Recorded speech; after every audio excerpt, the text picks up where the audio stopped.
Piratas del Caribe. Bueno, otra saga súper explotadísima, ¿no? Ya van a ir por la cuarta con Tay y con Mónica. ¿no? Pero también esta nominación era necesaria en cualquier cadena de películas. La presión de la industria manda que caiga alguna nominación o algún Oscar para seguir produciendo, tener una excusa para seguir produciendo. El nombre tiene que sonar en los periódicos. Eso es publicidad gratis. O sea que hay tongo por ahí. Bueno. Más. En 2005 tenemos también una nominación para Descubriendo Nunca Jamás, una película que también pasó bastante desapercibida. Por aquí, por España, casi ni nos enteramos de que existía. En el 2008 ya con Sweeney Todd, también otra nominación. Esta sí que estuvo, la verdad es que estuvo poco tiempo, ¿no? En la pantalla, creo recordar. La pasaron sobre todo por cines Yo me acuerdo que para conseguir verla en versión original, que es lo que hay que hacer con los musicales, porque con otra cosa pase, pero con los musicales... ¿Pero doblaron las canciones al castellano? No recuerdo. No, pero de todas formas, si es un musical, queda muy raro oírle con una voz ahora y con otra voz. Aconsejamos siempre... Sí, por supuesto. En todo tipo de películas, y me acuerdo que fui a verla además 2 veces a los Babel, que los han cerrado. Cerraron los Albatros. Que los han cerrado. Aparte tenemos en el 97 las nominaciones a la Palma de Oro por The Brave, y ya en el 2008 ganó el Globo de Oro por Sweeney Todd, este mismo trabajo que hemos comentado.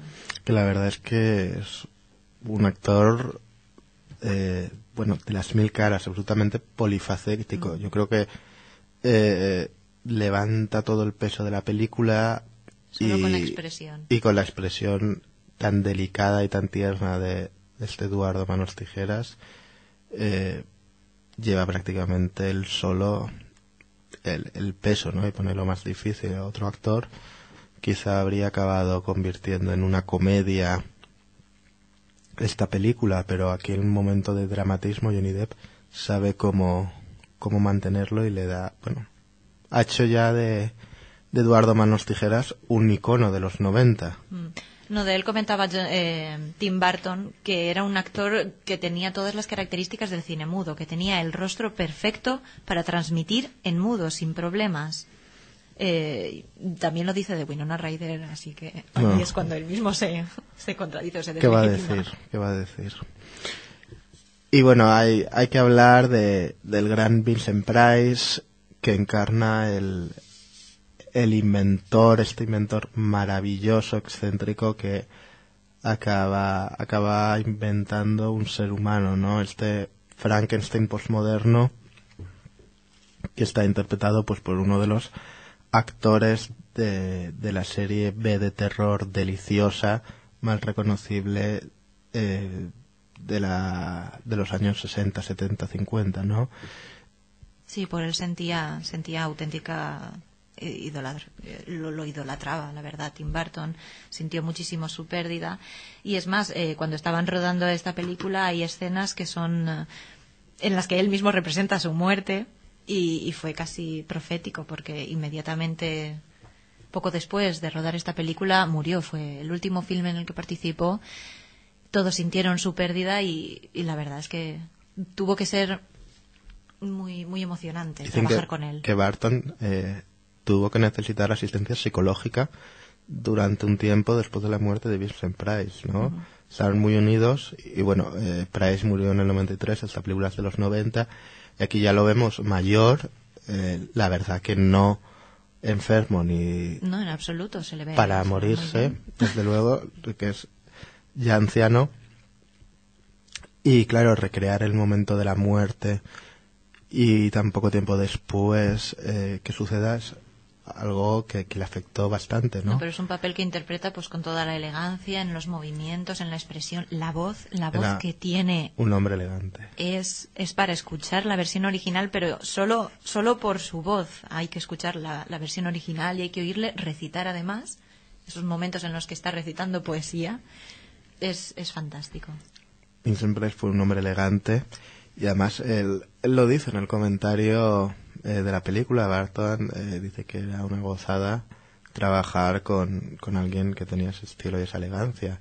Y además yo aquí veo cómo Burton llega a identificarse con Ed Wood claramente, ¿no? Si recordamos tanto en la película de Ed Wood como en la vida real de Wood.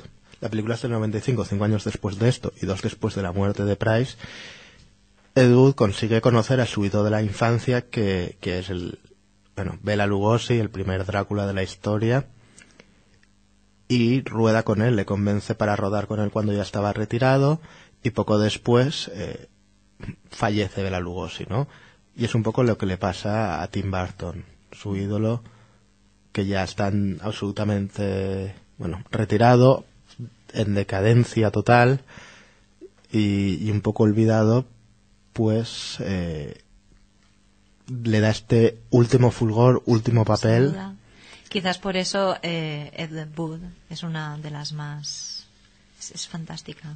A mí es la que más me gusta y la menos recordada de Tim Burton, ¿no? Porque quizás es verdad que las películas de Tim Burton tienen un público muy juvenil, gran parte de su público pues es casi juvenil infantil, que puedes disfrutar sus películas obviamente como una película infantil, ¿no? Aunque intentemos sacarle más chicha, que la mayoría de ellas siempre la todo tienen. el trasfondo psicológico, todo lo que es el análisis. Pero la película de Ed Wood pues ya requiere primero saber quién era Ed Wood, Bela Lugosi, ya son personajes... y hay más referencias y hace falta una formación personal y una reflexión. Sí, es puramente referencial. Pero bueno, recordando a Vincent Price, hay que decir que tiene 2 estrellas en el Paseo de la Fama y nos quedamos con sus películas para Roger Corman, uno de los maestros de la serie B, que hace 2 años se llevó el Oscar honorífico.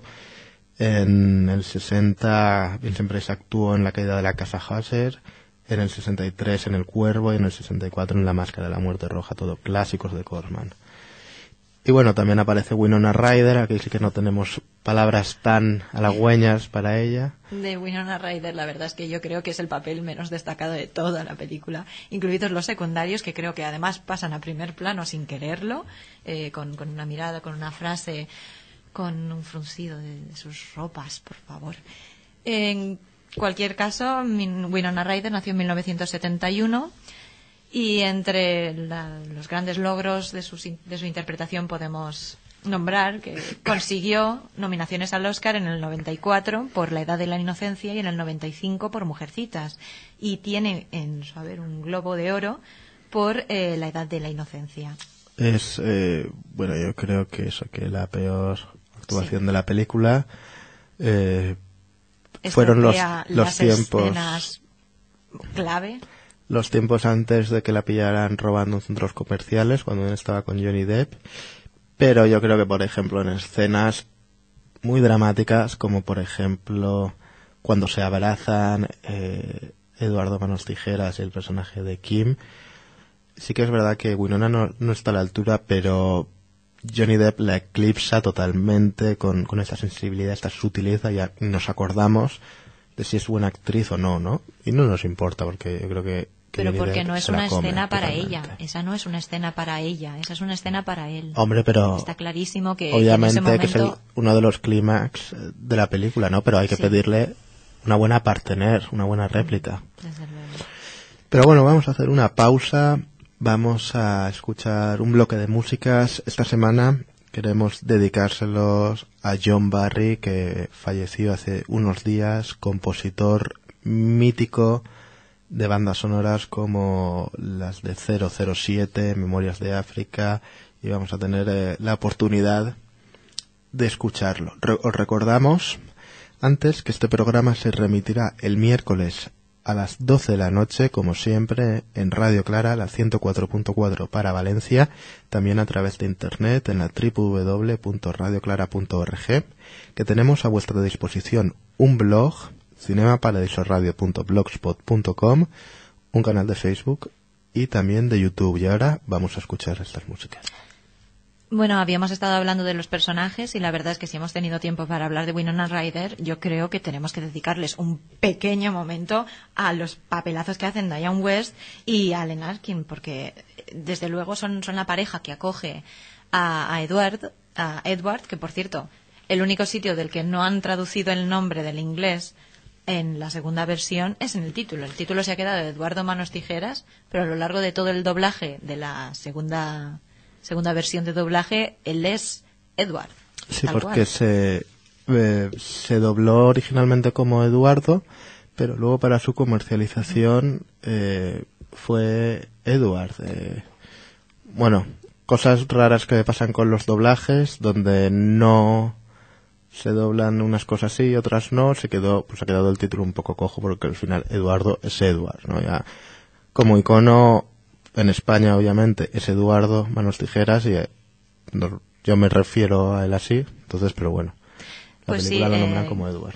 Queríamos comentar que Diane West hace un papelón, más que nada porque consigue unir esa delicadeza, esa fragilidad de la voz, ese momento. Lo hace todo de una manera muy muy ligera, muy como superficial, muy por arriba, muy tratándolo todo como si nada fuera difícil de aceptar o nada tuviera la importancia necesaria como para llevarte a la preocupación o como para llevarte a dolores de cabeza. Y sin embargo, detrás de toda esa fragilidad esconde una capacidad de crear emociones, de transmitir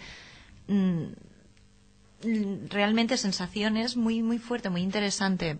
Toda la dramatización de esta actriz, cómo además habla con ese hilito de voz y sin embargo puede callar y mirarte a los ojos y conseguir que entiendas su situación como de madre. Tiene, creo que, el Oscar al mejor actriz de reparto por su papel en la madre de Regan en El Exorcista. Bueno, ella aborda el papel de madre preocupada, y por supuesto no nos podemos olvidar de uno mucho más reciente, sí, que es el papel de madre de Jared Leto en Requiem por un sueño de Aronofsky, que por cierto es inminente el estreno ya de Black Swan, Cisne Negro, la última de Aronofsky. La verdad es que promete, ¿eh? Yo la verdad que tengo muchas ganas, y es de los estrenos más esperados. También hay que ver el último western de los Coen. Hay propuestas interesantes últimamente. Bueno, y por otro lado tenemos a Alan Arkin, su marido Bill, y a él lo tenemos, bueno, recientemente le hemos visto ganar un Oscar por actor secundario en Pequeña Miss Sunshine.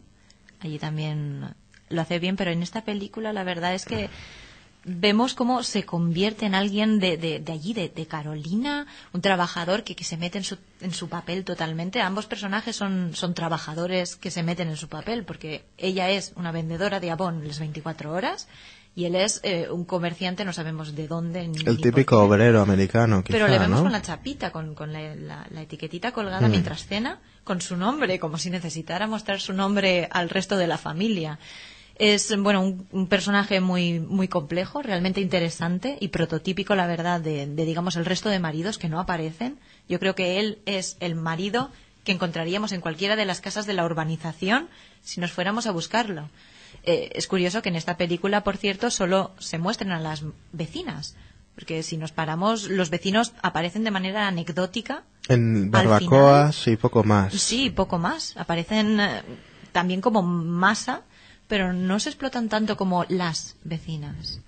Es cierto, ¿no? Yo creo que quizá uno de los hilos conductores que puede ser esta búsqueda de la belleza, tanto por Avon como por la peluquería que se monta Eduardo, es mucho más reflejada en hombres que en mujeres. Quizá también la aceptación en la sociedad pase por un filtro más estricto a través de las mujeres.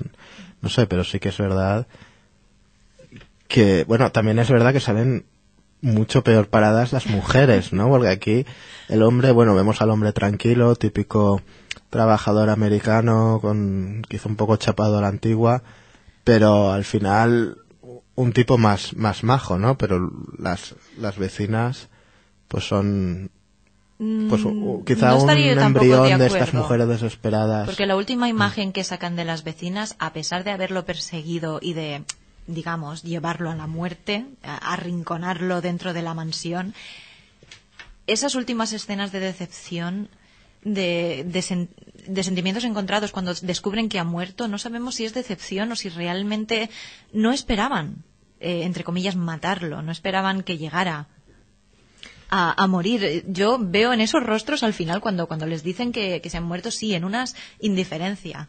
Pero, por ejemplo, no recuerdo el nombre de la pelirroja, la vecina pelirroja, la cámara se detiene un rato en ella porque realmente le ha dolido, le ha sentado mal saber que está muerto.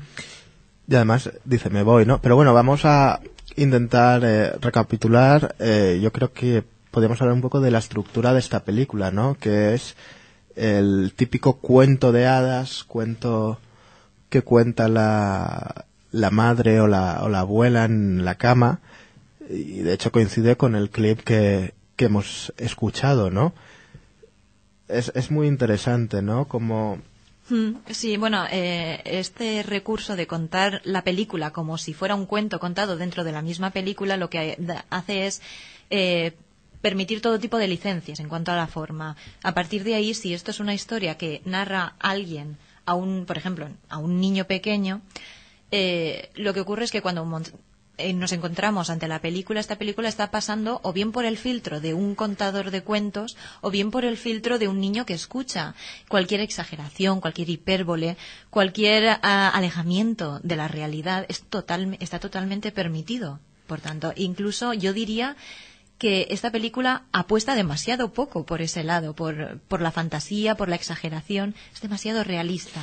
Sí, es muy realista y tiene gotas muy concretas de fantasía, ¿no? Obviando el hilo principal, ¿no? Por ejemplo, hay algo que siempre me llamó la atención, el detalle del corazón de galleta, que es algo totalmente fantástico dentro de un mundo como es la urbanización, que se rige pues por leyes más o menos realistas, ¿no? Sí, pero esta apuesta por el realismo también puede tener una explicación. En el momento en el que tú te alejas demasiado, la historia parece menos real. Y sin embargo, a pesar de los 20 años que han pasado desde que se hiciera esta película, a mí me sigue pareciendo mucho más real que otros cuentos que llenan las carteleras. Una historia muy cercana a lo que es la forma de ser de las personas, la vida en sociedad, cómo nos relacionamos. Paremos a pensar qué sabemos de nuestros vecinos en la finca, qué conocemos de ellos, cuándo nos reunimos con ellos y qué relación, qué les preguntamos, qué no les preguntamos.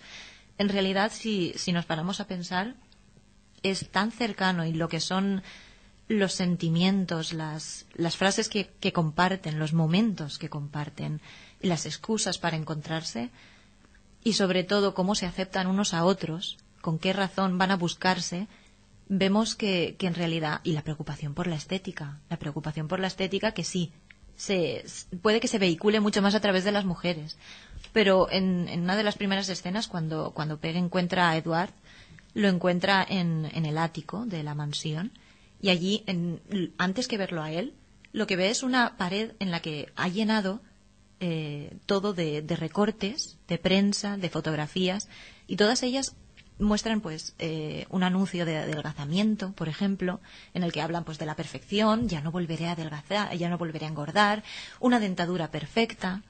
Aparece un anuncio también esperanzador de un niño, una noticia de un niño sin ojos que aprende a leer con las manos. Eso tiene que ver también con su carencia, él está incompleto y tiene que suplir todo lo que puede hacer con las manos para con esto. También aparece, por ejemplo, una Madonna con el niño y una noticia, él también tiene esa carencia. Pero repite mucho lo que es la referencia a la perfección física. Él está incompleto. Y además, Barton ha reiterado que la influencia que tuvo él en la adolescencia es clave, ¿no? Él viene de Burbank, un pueblo, no sé si es en Virginia, o bueno, no, en California. No sé por qué he dicho Virginia. Ah, sí, claro, por Big Fish. Viene de este pueblo típico de películas de barrio residencial, con las casitas y el jardín, que aquí se retrata, ¿no? Para que nos hagamos... No, de hecho no se retrata. Esto está rodado, ¿no? En Burbank, ¿no? Está representado. Está representado, pero tomando... como referencia el pueblo y todas las vivencias de la adolescencia, ¿no? Las vecinas, además tiene un cierto aire muy retro de los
Facebook y en YouTube.